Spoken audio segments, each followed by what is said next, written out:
first enter the station, you see the newsroom. This is where everyone sits together and does their computer work. Now, that right there was Loudon, one of our producers. And here's our newest producer, Macy. She started just a couple of days ago. We're all right under that AVC8 logo, reminding us, why we're all there. And here we have our photographer. His name is Michael. He goes out and he gets video footage that we need to put into the shows. Now, right over here, you see the news director's office. She calls all the shots. Now, before we get to the studio, we have our morning anchor, Andrew Ward, taking the walk out of the newsroom into the studio. Now, that blue light above him, it indicates that nothing is being filmed. It turns red when a show is actively being broadcast, when our talent is in the studio going live. It signals to us to be careful going in and out of that door because we're live. Now, here is the studio that you all see when you watch the news. Now, I'm just kind of panning the camera here to give you an idea of what it looks like from left to right and all the different components, because there's a lot that goes on in the studio. We have different types of monitors with different names. You see the vertical one there. And now you see the video wall, which is one of our biggest screens. And then you're also seeing here the screen that is directly behind the anchors when they sit at that anchor desk right there. Now, moving over to the right, we have the Weather Center, and this is our morning meteorologist, Dominic Ferraro, saying hello. He monitors what's happening in the skies right there at that desk.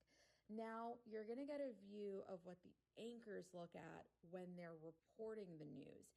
Now, this side in front of the anchor desk are a bunch of teleprompters. That way, when they're reading off the scripts about the news, we can all stay accurate and see our scripts there. We could also get a good look at what we look like as we're live on the air speaking to all of you.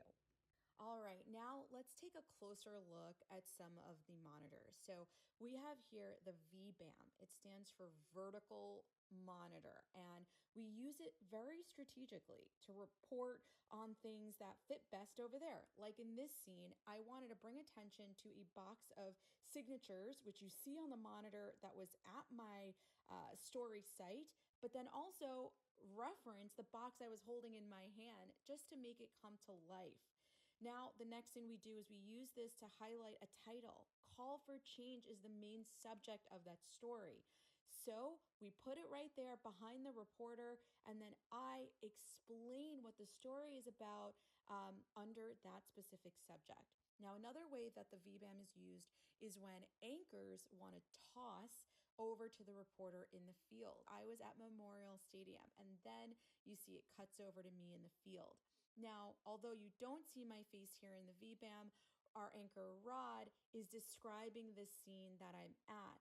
So what you're seeing is that environment. It was the rail yard on game day, and then shortly after you see me pop up. Now, more ways that the VBAM is used is when the footage itself is most ideally shown in a vertical manner. So with this story here, you're actually looking at my pantry at home because my story was all about groceries, pantry items, and backward shopping. So we thought it would be best to show that in the VBAM so it could remain vertical.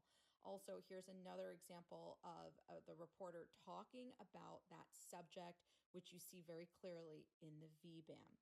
Now, moving on to the biggest monitor, which is the vid wall, the video wall. It's called this because it has the opportunity to show the most videos. There's 4 screens there.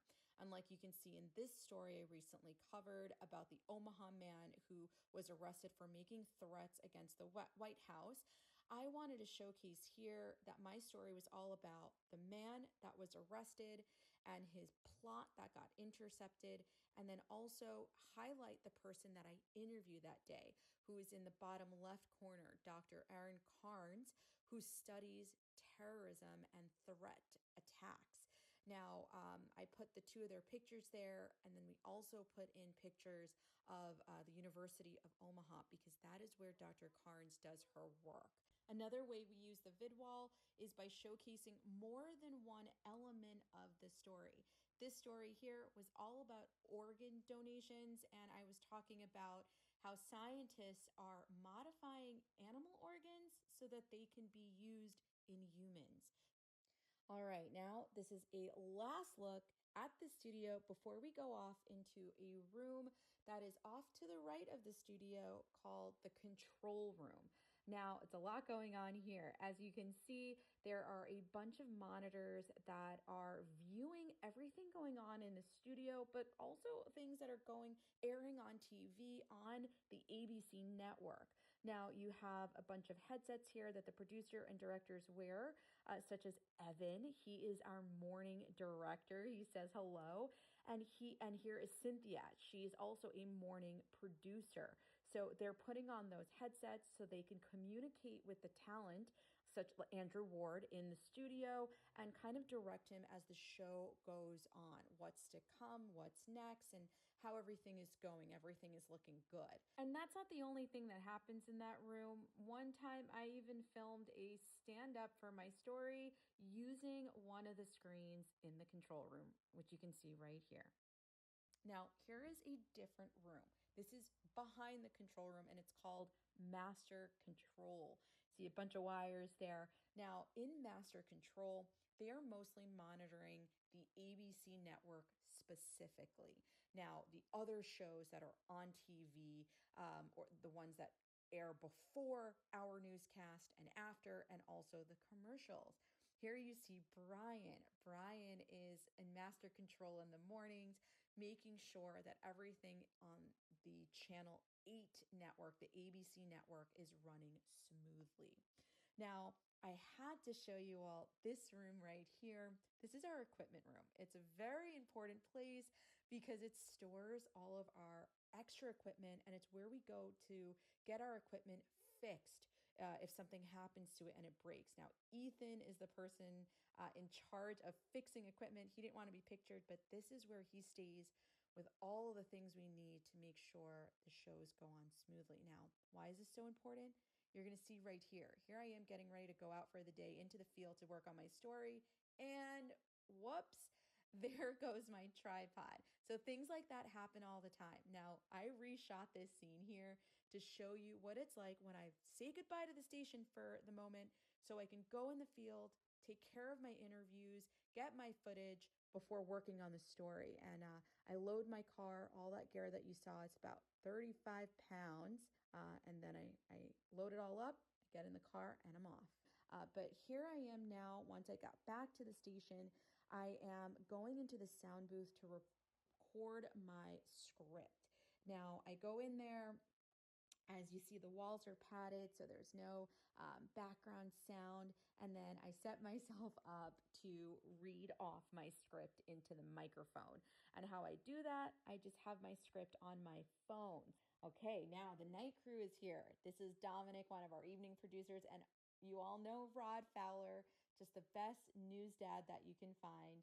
And they're working on the show. And there's Jake Holman, our sports reporter. Now, I wanted to include the final product after I edited together the footage and the interview and the voice track.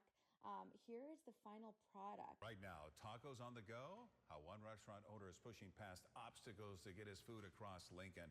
With the O Street project going full steam ahead, things are a bit harder to get to access. So one business owner is creating options to bring his food closer to you.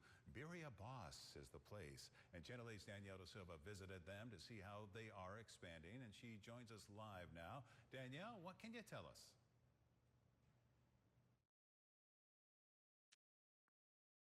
I'm so sorry, Rod. They're so tasty. These treats right here, they're becoming more accessible across the Lincoln because the Birria boss himself, right here behind me, Jordan Jackson, he tells me that he just purchased a food trailer so that the patrons who get a little distracted by the barriers around here will still get fed. Sales have been consistently lower, unfortunately. And we're not necessarily like profiting a ton, I guess. You know what I'm saying? So we're losing some of our profits for sure. I just figured getting that food truck and doing all that will help mitigate the losses essentially. And then also at the same time help us build and grow. Jordan Jackson started Birria Boss in 2019, right from his home kitchen, making sales through word of mouth, then opened this O Street location in 2023, where he whips up fan favorites. But the top sellers would probably be the tacos, the wings, and maybe our quesadilla. My favorites would be the tacos, the wings, or the gorilla cheese sandwich, which is top tier. Rapidly picking up a reputation for delicious food. I cannot say enough good things about the food. But when construction took over, affecting the amount of patrons visiting the restaurant, he said sales dropped by 30%. That's when he decided to purchase a food trailer and expand, growing his business, but also his connection to the community. I love Lincoln, to be honest. We'll probably end up buying a house here, turning, losses into lessons, essentially. Jackson says the buzz of the truck is already helping attract new people. That and the deals he offers to the city as well, giving discounts to first responders, teachers, students, and giving them out on holidays too. What brings you in today? Juneteenth. I wanted to pour into my community, had to be intentional of coming here. And so we knew that we would probably have to park a couple blocks away. But it's really important to me to support local businesses, and especially during times of construction like now. Birria Boss on O Street will remain open under normal hours, but Jackson says once the location for the trailer is solidified, he'll post it on his Facebook. And if you'd like to suggest locations that you'd like to see the trailer at, we'll make sure to have a link to his Facebook at klkntv.com. Reporting live from O Street, Danielle De Silva, Channel 8 News.